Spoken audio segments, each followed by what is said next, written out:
Hai, Assalamualaikum warahmatullahi wabarakatuh. Di video ini, kita akan membahas tentang konsep dasar turunan, atau biasa disebut dengan diferensial. Tapi sebelum masuk ke materi turunan, mari kita simak ilustrasi berikut.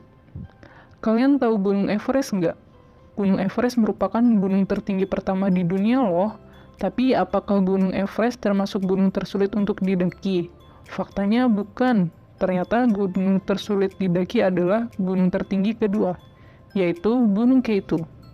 Coba kita lihat ilustrasi gambar ini. Menurut kalian, kenapa Gunung K2 lebih sulit untuk didaki dibanding dengan Gunung Everest? Terdapat banyak faktor yang menyebabkan Gunung K2 lebih sulit untuk didaki. Salah satu faktornya adalah kemiringan gunung. Mari kita representasikan gambar di atas ke dalam bentuk grafis agar lebih mudah untuk dipahami. Coba kita bandingkan kemiringan kedua gambar tersebut. Apakah kemiringan kedua gambar tersebut sama? Manakah kemiringan gunung yang paling curam? Bagaimana cara kita membuktikan kalau gunung tersebut lebih curam dibanding dengan gunung yang satunya?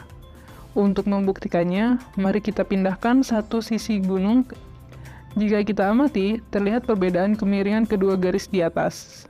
Kemiringan suatu garis disebut dengan gradien. Masih ingatkah kalian tentang rumus gradien yang telah dipelajari sebelumnya? Nah, rumus gradien yaitu M sama dengan delta Y per delta X, di mana delta Y adalah Y2 dikurang Y1, dan delta X adalah X2 dikurang X1. Sekarang mari kita hitung gradien gambar tadi. Gradien gambar yang pertama, M1 sama dengan delta Y1 per delta X1, di mana delta Y-nya 7 dan delta X-nya 8. Jadi gradiennya sama dengan 7 per 8. Nah, sekarang gradien gambar yang kedua. M2 sama dengan delta Y2 per delta X2, di mana delta Y-nya 6 dan delta X-nya 3. Maka gradien gambar kedua adalah 2.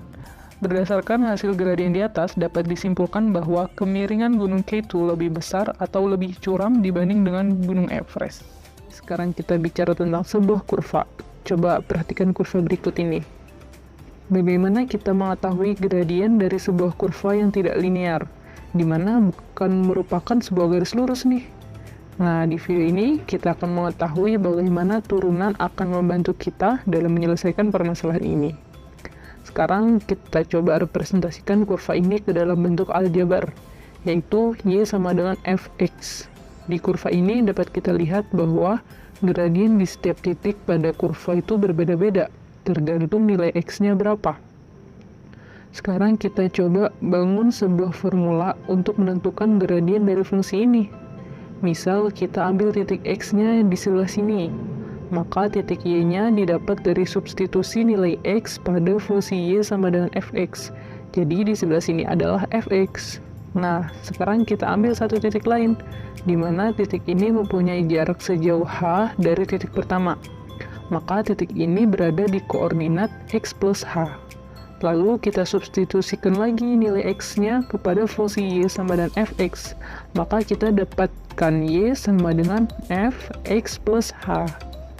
Nah, berdasarkan rumus gradien sebelumnya, di mana delta Y per delta X itu sama dengan Y2 dikurang Y1 per X2 dikurang X1, maka gradien pada fungsi ini dapat kita tulis dengan delta Y per delta X sama dengan Fx plus H dikurangi Fx dibagi X plus H dikurangi X. Nah, X dikurangi X kan 0, jadi delta Y per delta X sama dengan Fx plus H dikurangi Fx dibagi H. Tunggu dulu, tapi kalau diperhatikan lagi, gradien yang kita dapat barusan itu ditunjukkan oleh garis merah ini. Sedangkan gradien di titik X ini ditunjukkan oleh garis hijau. Nah, untuk mendapatkan gradien di satu titik pada kurva, kita bisa perkecil delta X-nya sekecil mungkin, agar nilai yang diperoleh itu semakin akurat. Maka kita dekatkan titik kedua ke titik pertama, sehingga delta X-nya mendekati 0. Nah, karena delta X-nya mendekati 0, maka gradien dapat kita tulis limit H mendekati 0 dari fungsi fx plus h dikurangi fx per h. Nah, gradien itu sama dengan turunan pertama, teman-teman. Jadi inilah yang disebut dengan definisi turunan yang biasa disimbolkan dengan dy per dx atau f aksen x. Nah, itulah penjelasan singkat tentang definisi turunan. Nah, sekarang kita coba beralih ke contoh soal diferensial ya. Misal kita punya fx sama dengan 5x dikurang 3. Kita pakai definisi turunan yang tadi ya. Maka f aksen x-nya sama dengan limit h mendekati 0 dari fungsi 5x plus h dikurang 3 dikurang 5x min 3 per h.